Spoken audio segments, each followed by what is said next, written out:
This nigga is a piece of shit. We tried to save him. We did everything we could. And you went and married this Stuti? This gotta be his first body, his first baddie, all that. Either this nigga slow or she's a D1 manipulator, or both. This nigga just signed his whole rookie contract away. She's for the streets and you put a ring on this? Bro, and would you believe this nigga got a prenup too? Prenup, that means she could take everything he owns. So she could divorce him tomorrow and take everything he worked hard for. This just goes to show you, you cannot save your homies. You cannot help dumb niggas. Especially if they never got their heart broken before, if they never had a girlfriend before. This nigga's still young, he's 23. He never tasted a heartbreak. You married someone while she made you wait in the car while she's getting cracked. Reevaluate your whole thinking process, gang. What is wrong with you? They married each other last night. You never heard of Samson and Delilah in the Bible?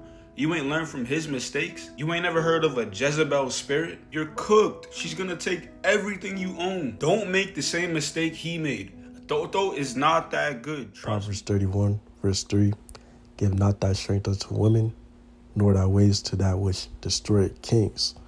First, I want to say, call Allah, all glory, honor, and praises due to Yahweh, Ba'ashem Yahushua, Ba'ashem Rakakadash.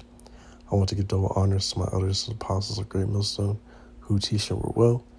And I want to say peace and salutations to the hopeful elect. So he's watching that previous clip.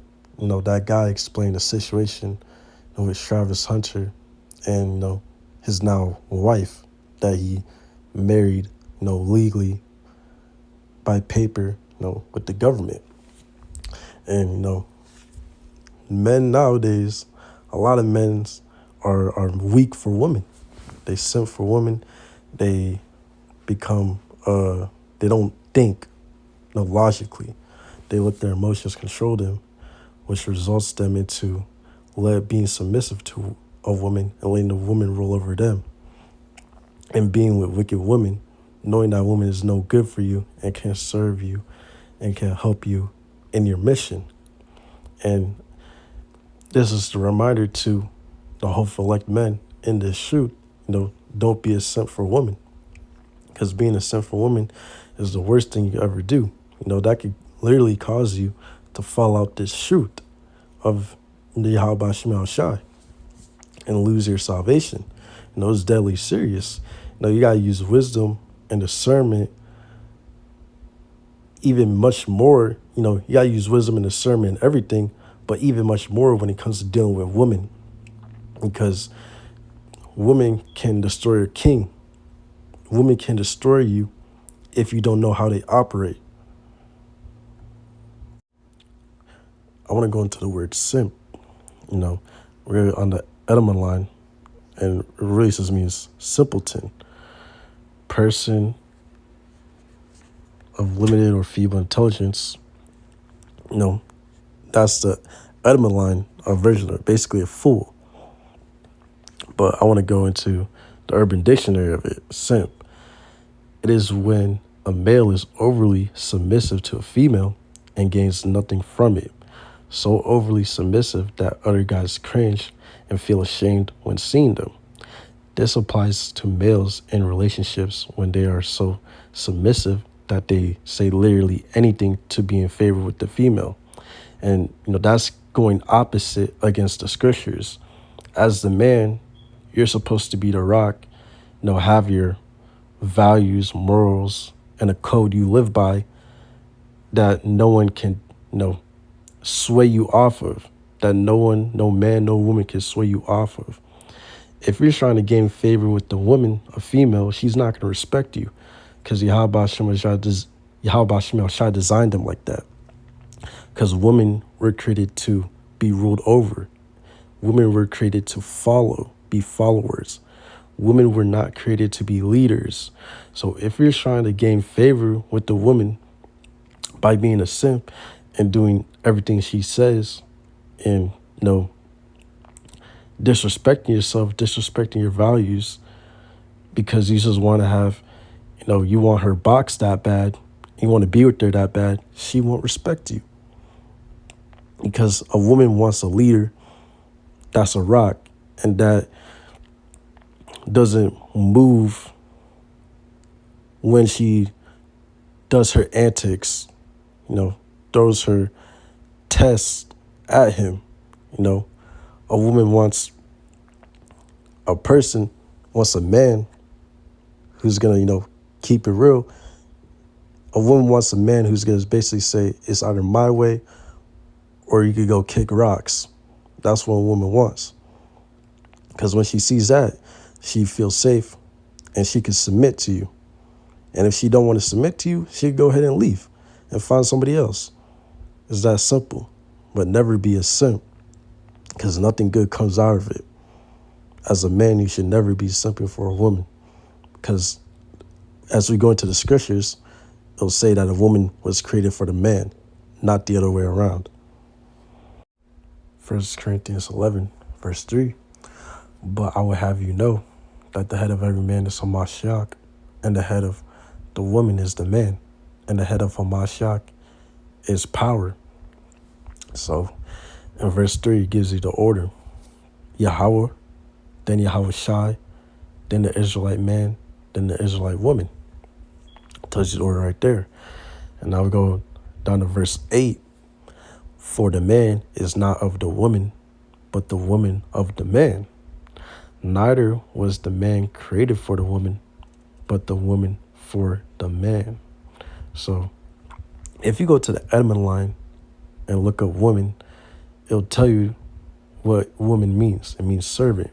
Yahweh Ba'ashem Ashai created the woman to be a helpmeet to the man, to serve the man, not for the man to serve the woman.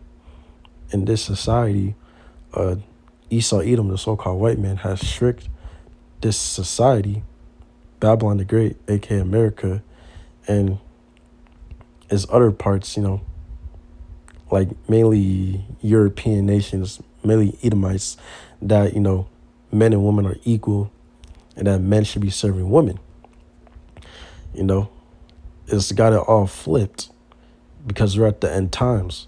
And Yahweh Ba'ashem Ashai told us this will happen in the scriptures, that at the end days, a woman will compass a man, that a woman will be greater than a man at the end days because, so much wickedness is on the earth.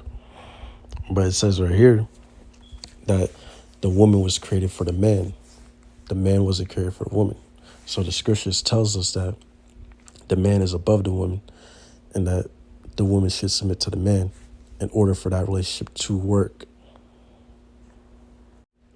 This is 1 Esdras 3. We're starting at verse 1. Now when Darius reigned, he made a great feast unto all his subjects, and unto all his household, and unto all the princes of Media and Persia, and to all the governors and captains and lieutenants that were under him, from India unto Ethiopia, of 127 provinces.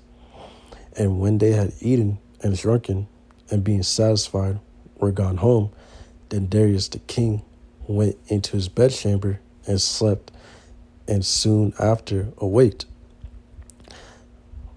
Then 3 young men that were of the guard that kept the king's body spake one to another, let every one of us speak a sentence. He that shall overcome, and whose sentence shall seem wiser than the others, unto him shall King Darius give great gifts and great things, and token of victory, as to be clothed in purple, to drink in gold, and to sleep upon gold, and a chariot with bridles of gold, and an head tire of fine linen, and a chain about his neck. And he shall sit next to Darius because of his wisdom, and shall be called Darius his cousin. And then everyone wrote his sentence, sealed it, and laid it under King Darius his pillow.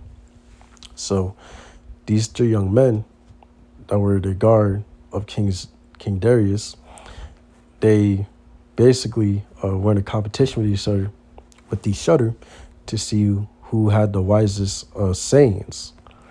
And, we're going to go to Esdras, 1 Esdras chapter 4, next chapter, to, see who won. And you can read the whole chapter, but I'm going to go to the one who won. Verse 13, then the third who had spoken of women and of the truth, this was Zerubbabel began to speak. Zerubbabel won, and he was speaking about women and the truth. And you could read this entire chapter. It's a good chapter. I'm gonna skip down to verse 22. By this also ye must know that women have dominion over you.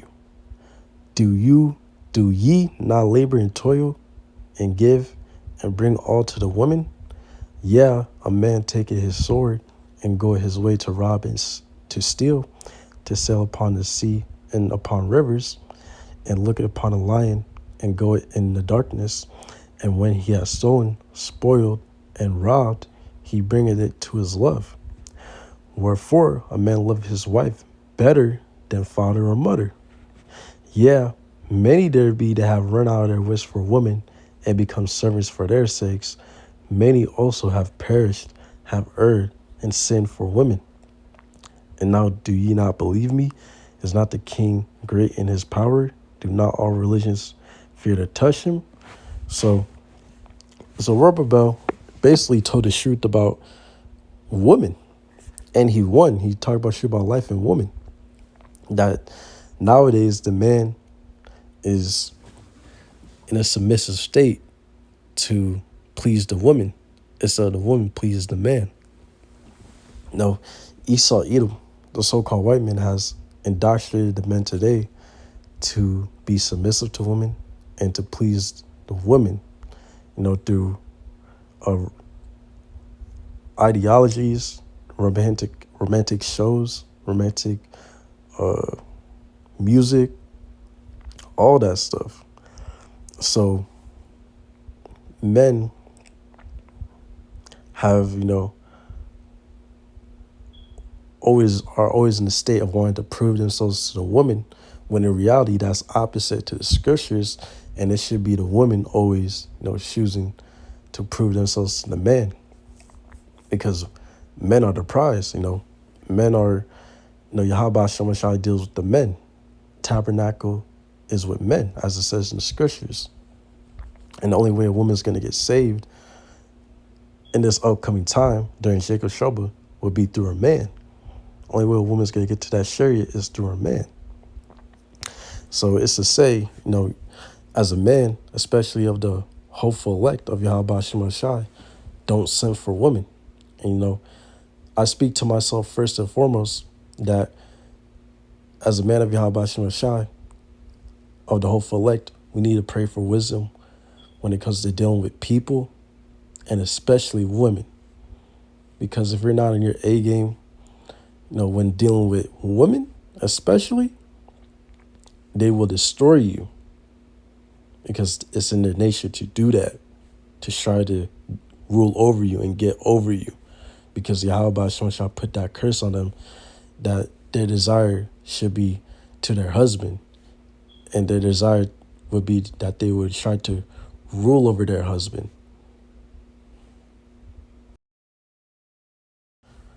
This is Ecclesiasticus, or Sirach 9, and we start at verse 1. This is a wisdom when it comes to dealing with women. Start at verse 1. Be not jealous over the wife of thy bosom, and teach her not an evil lesson against thyself. So an example of this would be to, let's say you're dealing with the woman, a genuine woman of Yahweh Shem Shai. Let's say she makes more money than you. Don't be jealous over her. Don't be jealous because she makes more money than you. If she's truly a humble woman under Yahweh Shem Shai, she will not look at you differently because of that. She won't respect you less because of that. And if she is, you should leave her anyways, and teach her not an evil lesson against thyself. So what this means is, don't teach your woman things that can be used against you. Basically, you need to practice what you preach, because if you don't practice what you preach, your woman's going to look at you and be like, she's going to question you about it, and she's going to use that against you. So, practicing and applying the scriptures that you're teaching, to the congregation and to your woman, you need to, actually apply it and practice it in real life so that when your woman is around you, you know, she can see that you're actually following through on what you're saying and, not trying to find anything to use over you to try to rule over you. Verse 2, give not thy soul unto a woman to set her foot upon thy substance. Don't give your all to a woman. You should be giving your all to Yahweh Shem Shai, because only Yahweh Shai is going to be able to beam you up into that chariot and save you from that nuclear missile. A woman won't be able to save you in the day of Jacob's trouble, in the day of the Lord.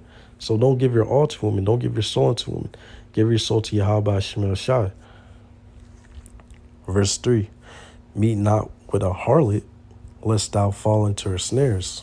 Don't meet with a 304. Don't meet with a hoe. Because if you meet with a hoe, a lot of bad things could go wrong in that situation. She could set you up to get robbed. She could, strap you with a baby. She could give you an STD. So, hey, if you see a harlot, as the scripture says, desire not a woman for pleasure. So, you could deal with women, but just don't desire them just for pleasure. See what else they bring to the table.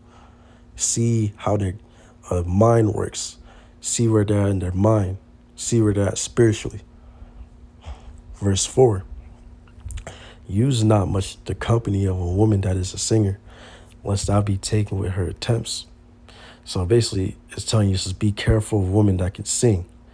It's not saying that all women who sing are bad and evil, but it's saying, hey, women that can sing, they are more likely to, be evil, be bad, because, they have something that could lure you in, entice you.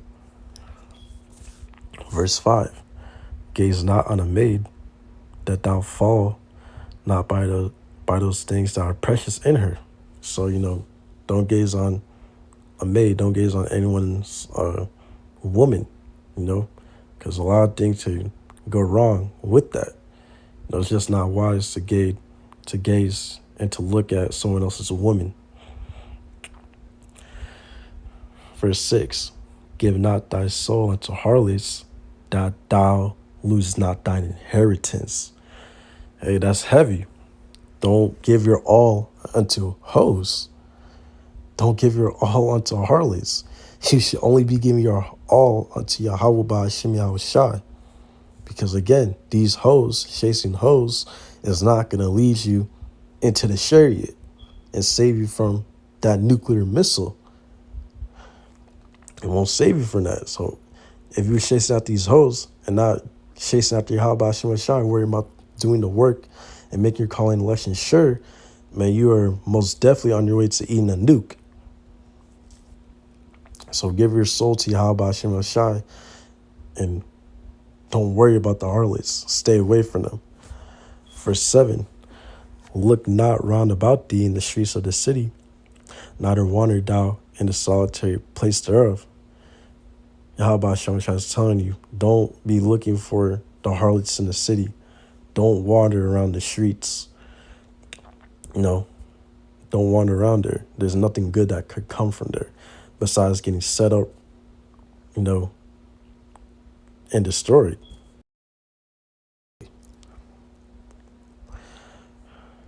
Verse 8, turn away thine eye from a beautiful woman, and look not upon another's beauty, for many have been deceived by the beauty of a woman, for herewith love is kindled as a fire. So, hey, again, just because a woman looks good, she's got a fat ass and all that, hey, that's not enough. You need to see how her mind works and where she's at mentally and spiritually to see if she's worth even dealing with in the first place, to see if she is going to be a help to your mission of serving Yahweh Hashem Shai to salvation, or if she's going to be a detriment.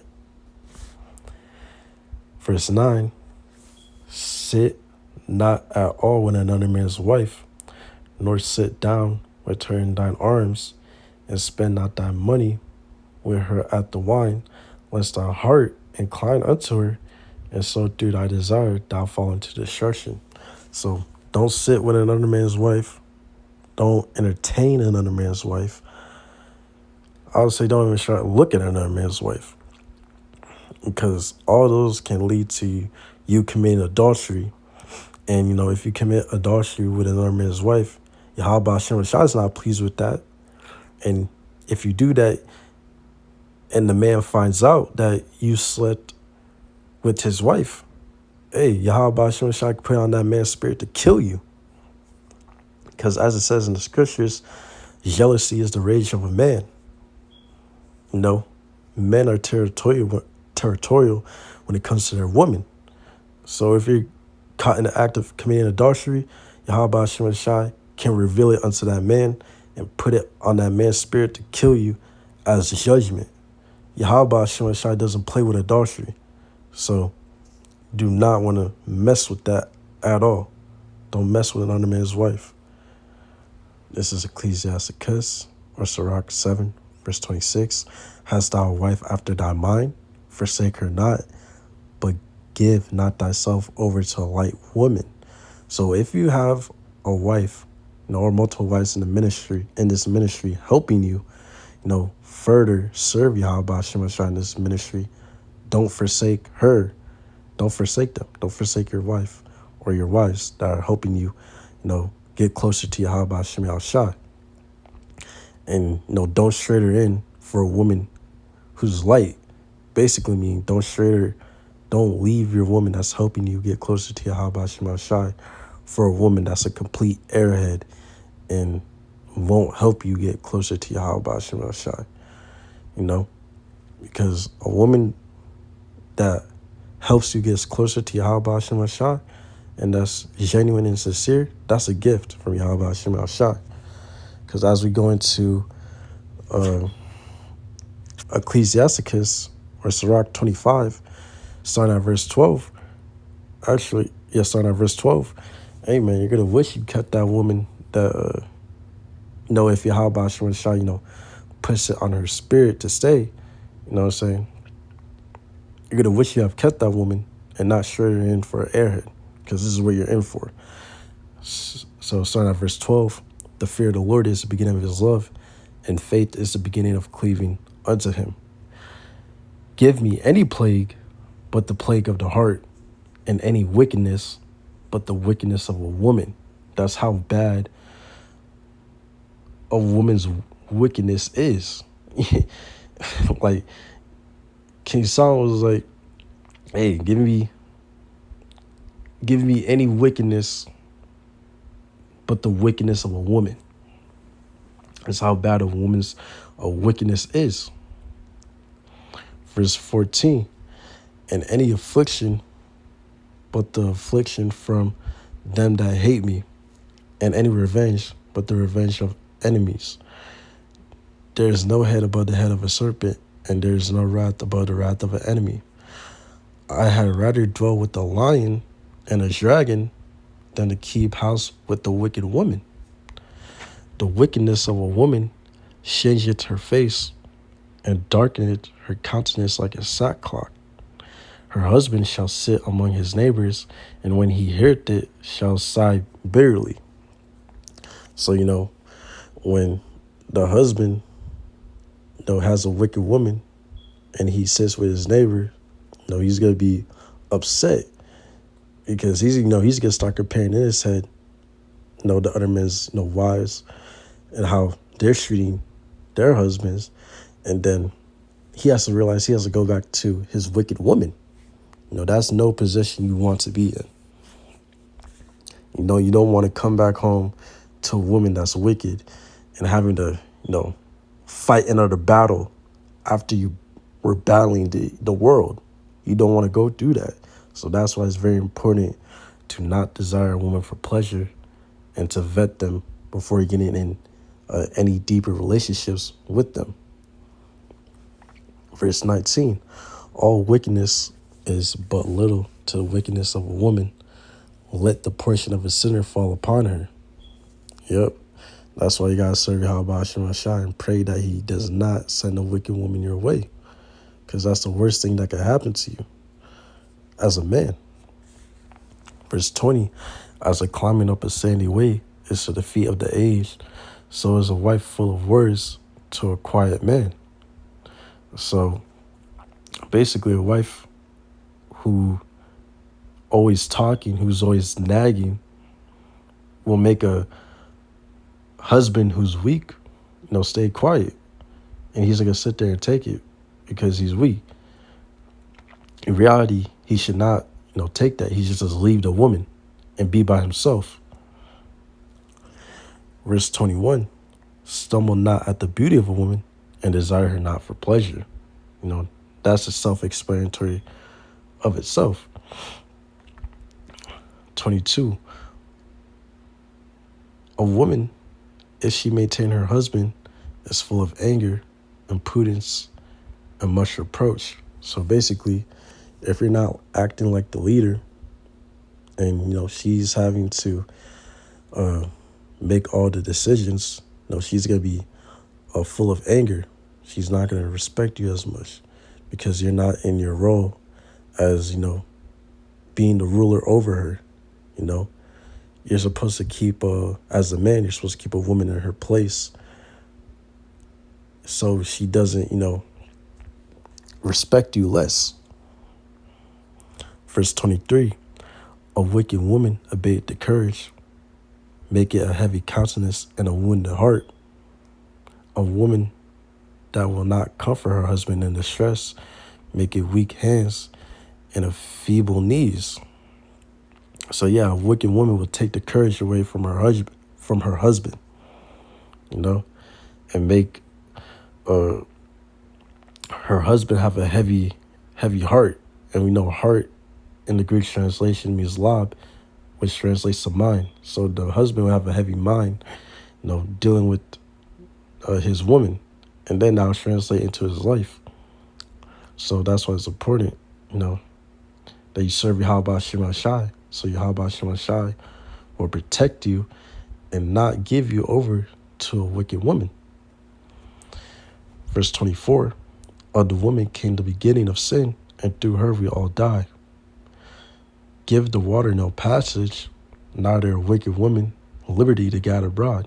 Yep, we're not supposed to give,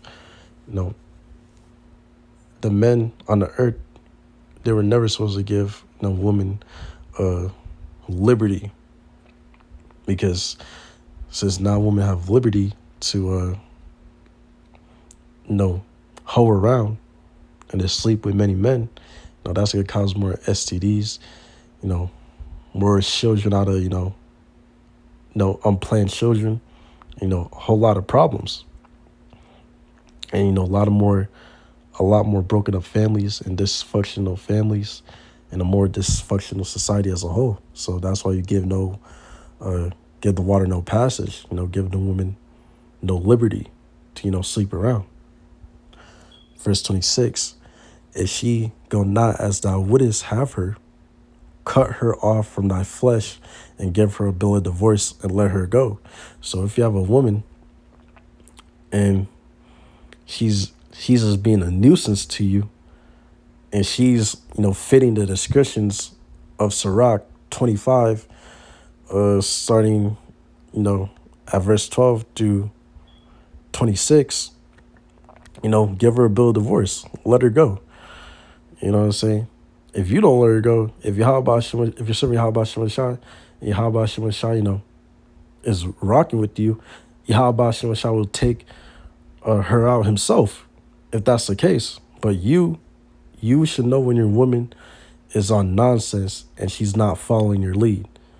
If she's not cutting it, if she's not following your lead to as your liking, give her the bill of divorce and just let her go. Just give her walking papers and be by yourself. It's literally better to be by yourself as a man than to deal with the wicked woman. I want to say, call Allah, all glory, honor, and praises due to Yahweh, Ba'ashem Al-Shai, Ba'ashem Kakadash. I want to give double honors to my elders and apostles of Great Millstone, who teach it real well. And I want to say peace and salutations to the whole elect out there. Lord willingly, I pray that was an edifying lesson and it made sense. And with that, I want to say shalom.